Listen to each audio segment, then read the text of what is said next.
Hello, my friends. Welcome back. I am so glad you are here today. Find a comfortable spot, relax your mind, and let's take a deep breath together. Today, we are going back in time to a very dark place, a terrible war. But our story is not about soldiers. It is not about guns. It is not about fighting. It is about a different kind of weapon. A weapon of kindness. A simple lamp in the dark. How could one woman with a little light change the world forever? Let us go back in time to the early 1800s. Imagine a life of absolute, limitless wealth. Imagine a world of pure privilege. Think of the grandest estates you can picture. Think of massive summer homes, endless green lawns, and rooms filled with servants. Florence Nightingale was born into exactly this kind of world. Her family had deep roots and deep pockets. They had money, they had power, they had influence. She did not have to work a single day in her life. She did not have to worry about food or shelter or the future. Her path was already perfectly paved. She was simply expected to marry a wealthy man of good standing. She was expected to host elegant dinners and wear expensive silk dresses. She was supposed to live a very comfortable, very sheltered, very quiet life. This was the ultimate dream for most people. It was safe. It was easy. But here is where the story gets interesting. Florence felt completely empty inside those massive, beautiful houses. The expensive dresses felt like a cage. The endless social parties felt meaningless. She did not want to just sit and look pretty. She wanted a real purpose. She felt a deep, pulling calling in her heart to help people. She wanted to care for the sick and the broken. She wanted to be a nurse. Now today, we deeply respect nurses. We trust them with our lives. We view them as highly educated professionals. But back then, the world was completely different. Nursing was not a respected career at all. It was considered a terrible, dirty job. It was left for the poorest people in society. Hospitals were not places of healing. They were dark. They were dirty. They were filled with sickness, terrible smells, and endless pain. People with money never ever stepped inside a hospital. It was considered completely shameful. When Florence told her family her dream, they were absolutely horrified. Her mother cried. Her father was furious. They begged her to change her mind. They told her she would ruin her life. They wanted to protect her from the harsh, ugly reality of the world outside their gates. But Florence had made her choice. She did not want their protection. She chose the cold, dark hospital floors over the warm, bright ballrooms. She chose exhausting, dirty work over a life of easy luxury. She chose to walk directly into the suffering of others instead of ignoring it. It was incredibly difficult. It was lonely. It caused years of bitter arguments with the people she loved. But she never stopped. She pushed forward. She traveled away from home to study. She learned everything she possibly could about caring for the human body. She traded a life of extreme privilege for a life of extreme sacrifice. She was preparing for a war she did not even know was coming. In the year 1854, a brutal conflict broke out in Europe. It was widely known as the Crimean War. Far away from the quiet, safe gardens of her home, thousands of young men were fighting. They were fighting in freezing temperatures. They were fighting in the thick, heavy mud. Soon, the terrible news of the war reached the public back home. But the news was not about brave victories or grand parades. It was about terrible, endless suffering. The soldiers were not just dying from bullets or swords on the battlefield. They were dying from absolute neglect. The military system was failing them completely. The government desperately needed help.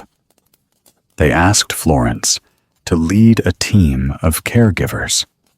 She did not hesitate for a single second. She gathered 38 brave volunteer nurses to go with her. Together, they traveled across the rough sea.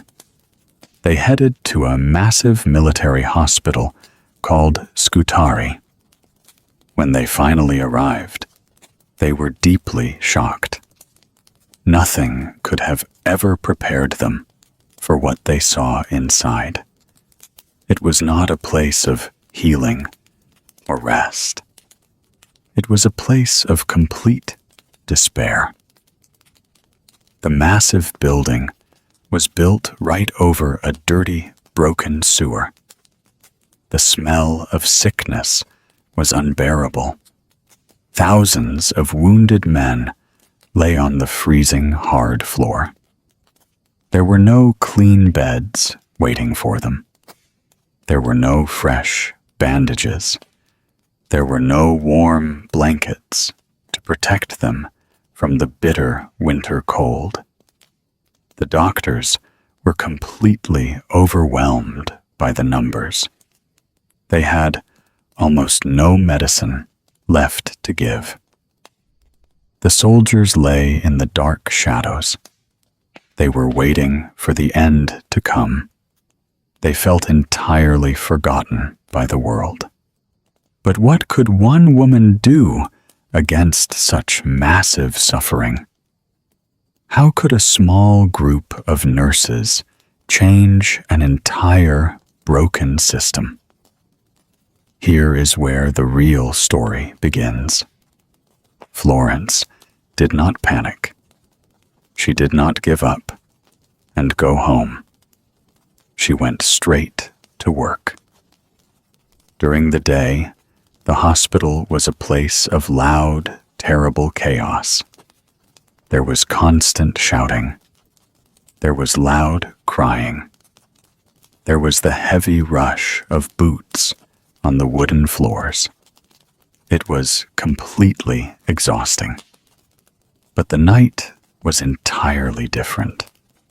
The night was always the hardest time for the wounded soldiers.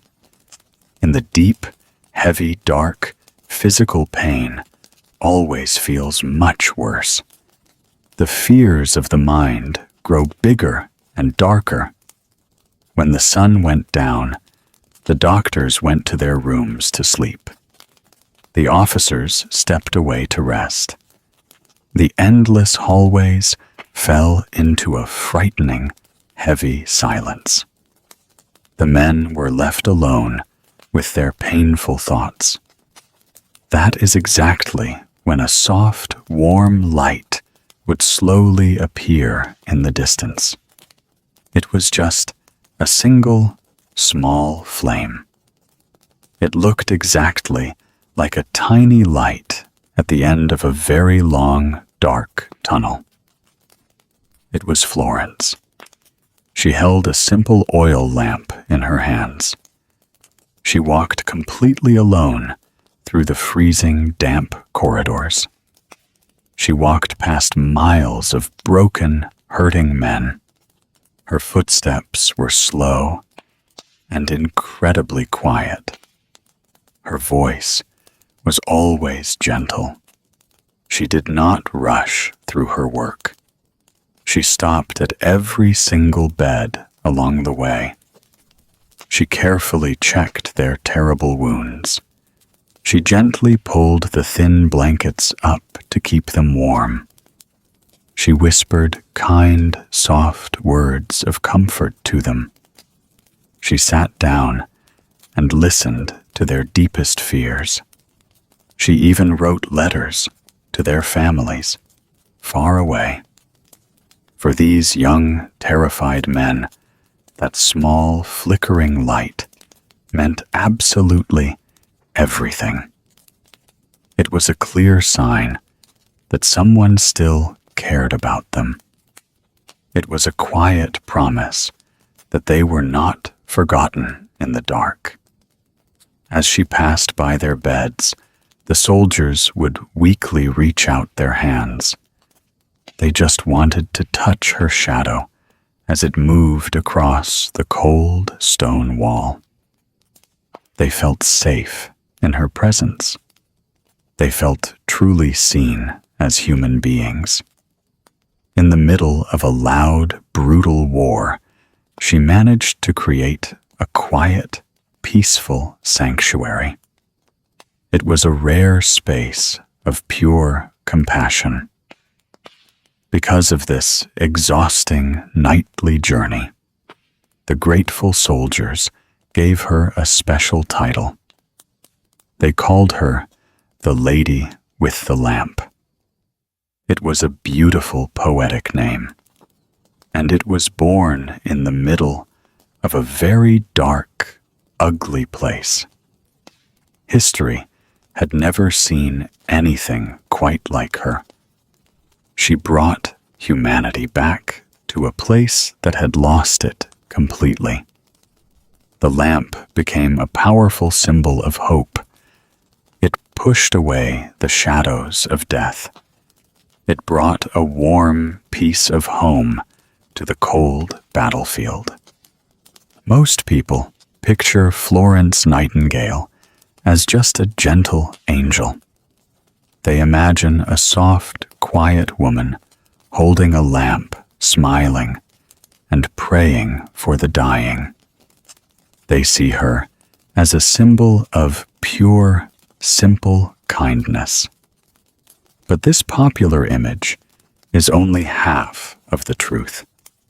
It hides the most powerful part of who she really was.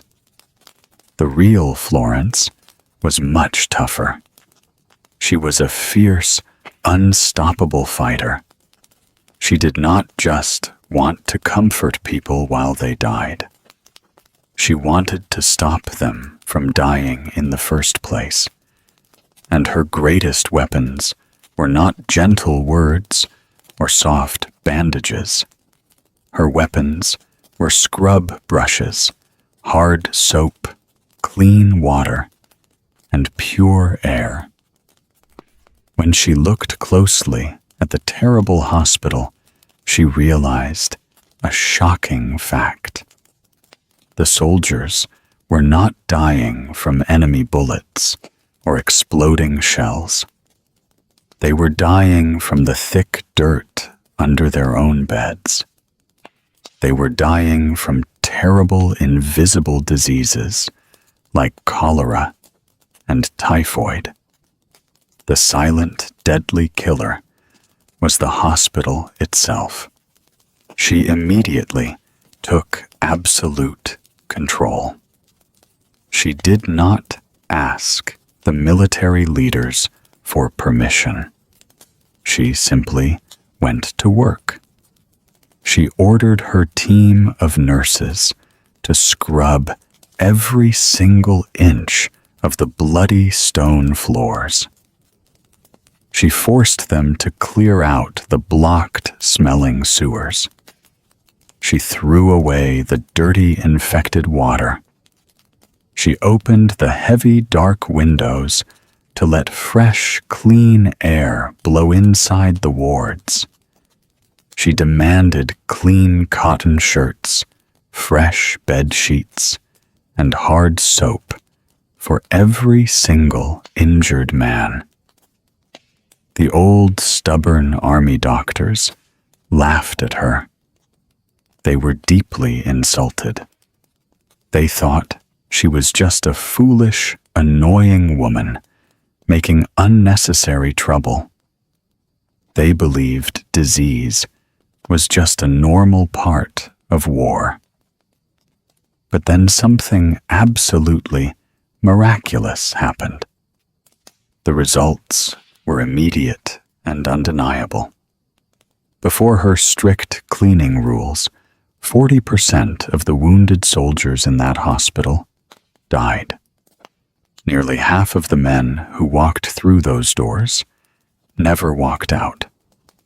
But after she brought in soap, clean water, and fresh air, the death rate dropped to just 2%. It was a massive, incredible victory. She saved thousands of lives simply by washing their hands and cleaning their rooms. But wait, here is where the story gets even more interesting.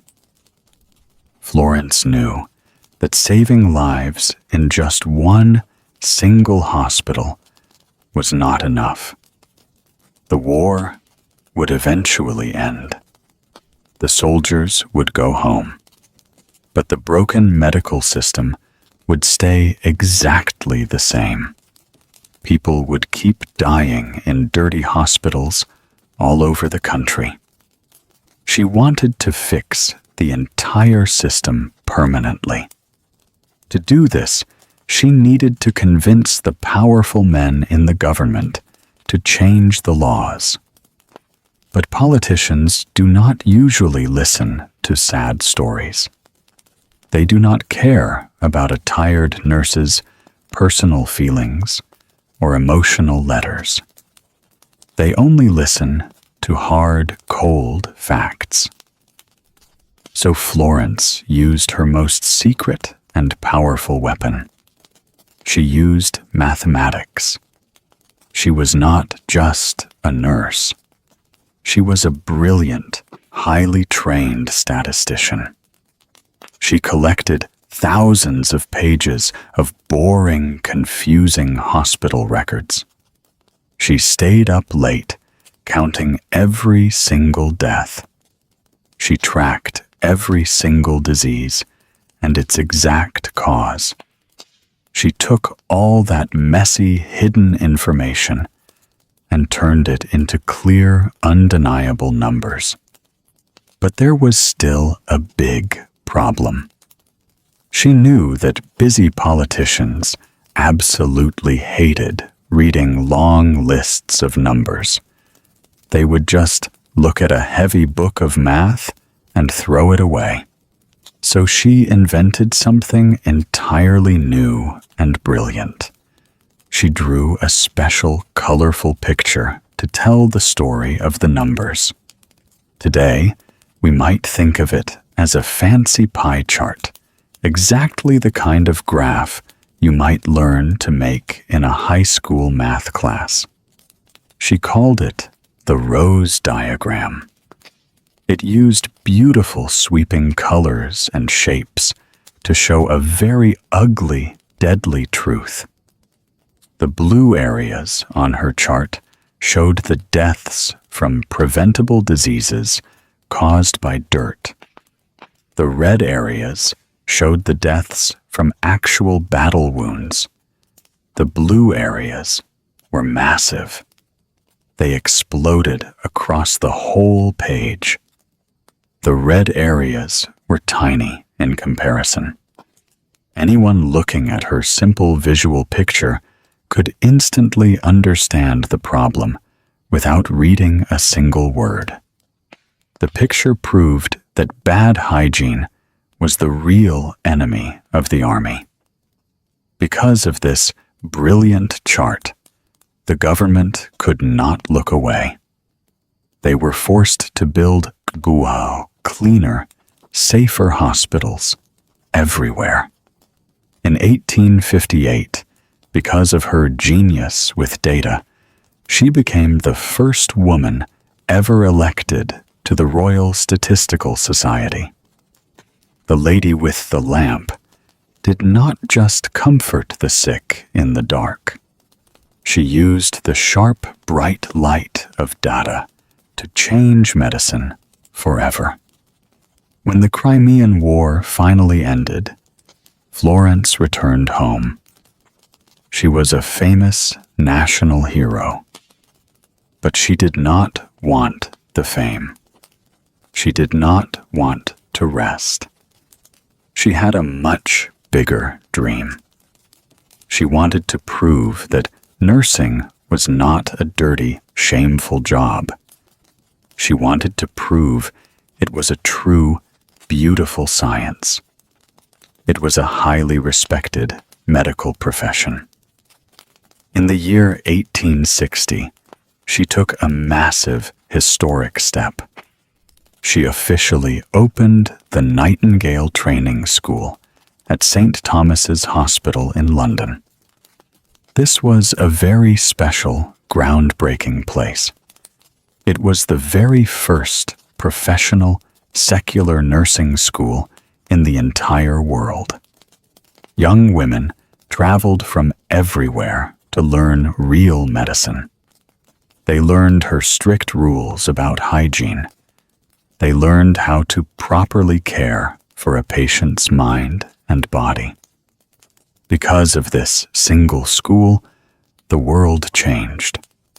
Hospitals slowly transformed from dark houses of death into bright places of actual healing. Her brilliant, organized methods spread very quickly across Europe. Now pay very close attention to what happened next. The power of her famous lamp did not stop at the borders of Europe. Her revolutionary ideas were about to cross a massive, wide ocean. They were about to shape the history of a deeply divided nation. Just a few short years after her school opened, another terrible conflict exploded. It was the American Civil War. The nation was tearing itself apart. The battlefields were covered in thick smoke and heavy blood. The military medical camps were completely chaotic. Thousands of young men were dying from terrible infections, just like in Crimea. In the middle of this awful violence, an American woman named Clara Barton stepped forward. She was brave. She was deeply independent. She did not wait for the army to tell her what to do. Clara had read the famous, detailed reports from the Crimean War. She had deeply studied Florence Nightingale's strict rules. She knew the secret power of fresh air, hard soap, and pure compassion. Clara completely understood the magic of that distant lamp. So she took those exact same lessons directly to the bloody, broken battlefields of America. She organized critical medical supplies. She aggressively cleaned the massive, dirty field hospitals. She stayed awake through the freezing nights. She held the hands of dying soldiers exactly like Florence did in the dark corridors. She became a true hero to the wounded troops. Later, because of this intense, life-changing experience, Clara Barton went on to officially found the American Red Cross. Two different, incredible women. Two different, massive wars. Two completely different continents. But they shared the exact same fighting spirit. The quiet medical revolution that started in a dark hospital in Europe ended up saving countless American lives. The light of one simple oil lamp had stretched across the world. Looking back at her incredible story, we see something very special. Florence Nightingale did not just heal wounded soldiers. She taught us how to heal our own spaces. Today, we live in a very loud, fast world. The endless daily hustle can leave you feeling completely exhausted. But you can use her simple secrets right now. You can turn your own bedroom into a quiet, safe sanctuary. First, open a window. Let the pure, fresh air clear your heavy mind.